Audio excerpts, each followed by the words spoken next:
Hello everyone, how are you doing? This is MD Tech here with another quick tutorial. In today's tutorial, I'm going to show you guys how to enable offline mode in Gmail. So if you want to view email messages even when you're not connected to the internet, I'm going to show you guys how to enable a cached copy to be saved on your computer. And then once you reconnect back to the internet, it should become resynced, and then whatever you had been working on, it should be able to be sent or received at that point. It's going to be basically working in offline mode as the title and topic of this video would suggest. And without further ado, let's go ahead and jump right into it. So all you have to do is select the gear icon up at the top right corner of the Gmail window here, and select where it says See All Settings.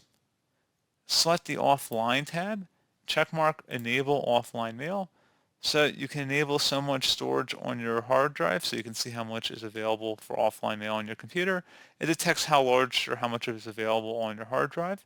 You can also store emails from the last so many days in there as well. And if you log out of your Gmail or your Google account, you can keep or remove offline data from your computer. And you just again would make your selection there. So I'm going to just select where it says keep offline data on my computer, save changes, and if I were to disconnect from the internet, just for an example here,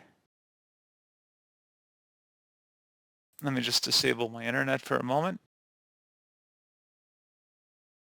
You can see that we are offline. Some functionality may be unavailable. However, if we do refresh Gmail, we should still have access to Gmail even though we don't have internet access here. So if I were to try to go to Google, you can see we don't have internet, but Gmail still appears to be working okay because again, we are in offline mode. So again, pretty straightforward process on that, guys. As long as your hard drive has enough space to store as much as you allotted through your Gmail account, you should be fine, which should be plenty for most people.